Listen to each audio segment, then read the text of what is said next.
Are you having problems with your interactive gaming contraption? You're just trying to have some fun dolly-hoo, but you can't get the thing to work.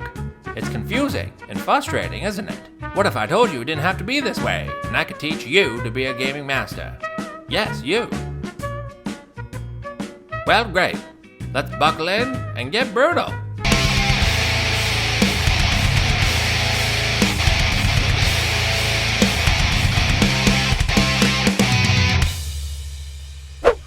What's up, everybody? It's your boy, the Bordertron, and today we're going to be talking about everything you need to know to set up your PS5.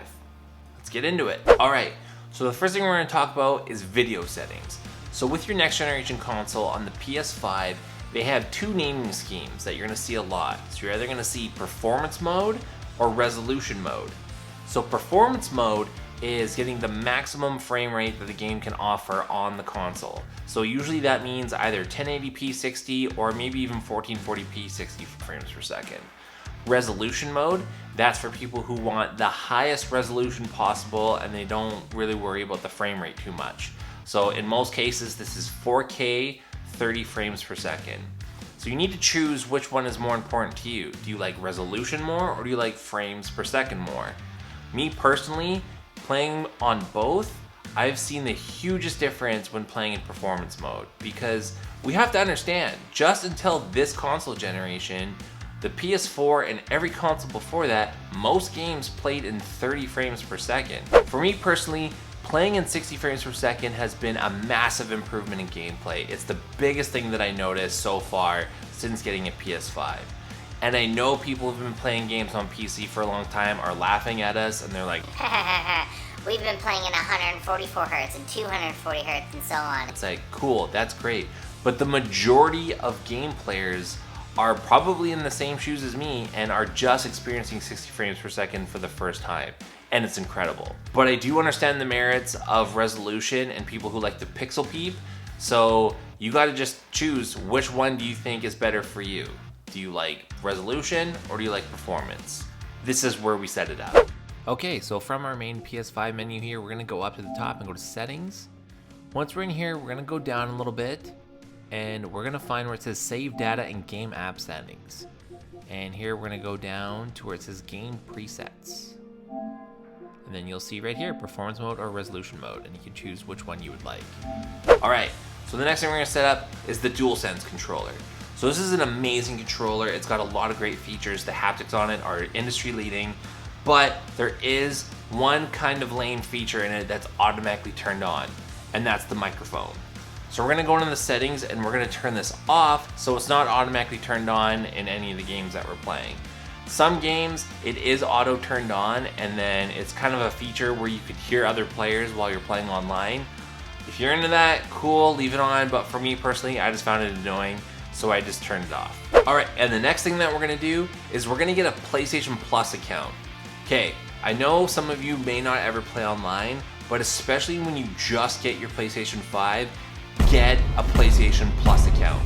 Trust me. The reason why you wanna do this, you can just get it for 1 month. It's like 10 bucks, but with the launch of the PS5, PlayStation also announced with PS Plus members that they get access to the PlayStation 4 Hits collection. And this is an insane collection of games that are exclusive to PlayStation, and they're awesome games, and you get them all for free just for having a PlayStation Plus account. So for $10, you can get access to all of these games for free. So get a PlayStation Plus account and then start downloading these games. Oh hey, what's up? Shameless shill Fornatron here. Just wondering if you subscribed to the channel yet. If you haven't, why not? Just hit subscribe down below, or leave a comment and hit the like button if you haven't already. And you know what? Since I'm such a small channel, why not help me out and use some of my Amazon affiliate links? All the things that I talk about in these videos are listed down below. So do it now. Why not? Come on, please. Also with your free month of PlayStation Plus, you get the free games that come out every month. So right now, at the time of filming, it's Control, the Ultimate Edition, which has the PS5 exclusive updates so it can utilize all of the hardware enhancements. And it plays incredible. So I highly recommend you get this game. or whatever game is available at the time that you're getting this. So let's talk ports on the PS5. On the front of the PS5, you got two main ports. You've got a USB-C 3.1 super speed port, and you have a USB-A that's 2.0 and it's a slower port. So that USB-A port, you might be tempted to plug in your charging cable for your remote there. Don't do that. It'll charge super slow and you'll hate it. The reason for that port is mainly you can plug in like a USB thumb drive for like PS4 save files, or maybe transferring some information from that port, but I wouldn't recommend it for charging. The ports that are on the back of the PS5 and that one USB-C port, those are the ports you want to use for charging your Dualsense controller. So on the back of the PS5, you've got two USB-A 3.1 super speed ports that are great for charging and great for data transfer speeds. So if you want to hook up an external hard drive to put all of your PS4 games onto, that's where I'd recommend it. And then that way you can have it neatly tucked away instead of having to use the front ports on your PS5. Reserve those for when you're plugging in a headset or when you're plugging like the wireless adapter for some of the wireless headphones that are compatible with the PS5. You know what? Instead of explaining all these ports, I think I got something. My gratuitous BRoll Switch. Let's activate it.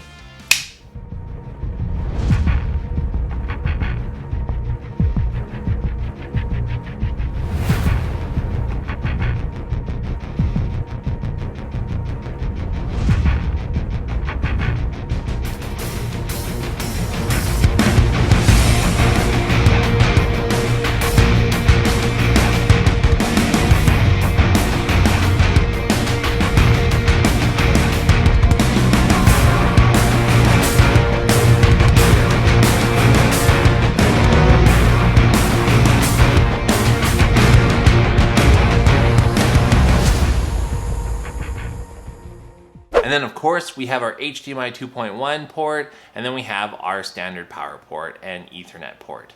So as much as you possibly can, I would totally recommend plugging in an Ethernet cable, so hardwiring your PS5 to your network rather than using the Wi-Fi, just for the most stable performance. But if you've got good Wi-Fi, or that's the only option that you have, use the Wi-Fi. You can use the 2.1 cable that's included with your PS5.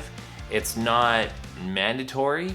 You can still use HDMI 2.0 cables.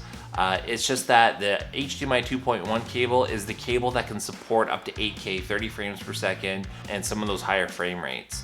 Whereas an HDMI 2.0 cable can only do 4K 60, and I think it can do 1080p 120 frames per second. But just use the cable that came with your PS5. All right, well that's gonna be it for me. I hope you guys feel super confident about your brand new PS5s that you have set up for your gaming experience. I'm totally stoked for you. I'm super glad you're able to get a PS5 in your hands. For those of you who haven't gotten a PS5 yet and are wanting one and waiting for one, don't worry, they will become available eventually. Just keep being patient and you'll have one in your hands in no time, I promise. Anyway, that's gonna be it for me. If you haven't already, please subscribe to the channel and give it a like if you can, or give it a dislike. You know what, it's your world, but I'd really appreciate it. Or leave a comment down below, I also appreciate that as well. If you haven't, follow me on Twitch. I'm available at twitch.tv/JimmyFornitron.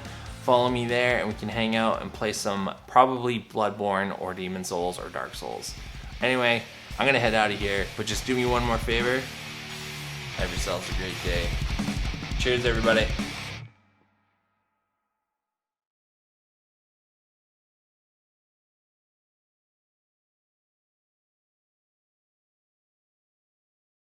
Personally, playing in 60 frames per second has been massively... Okay, the next thing we're gonna set up is the DualSense 5 controller. It's not DualSense 5.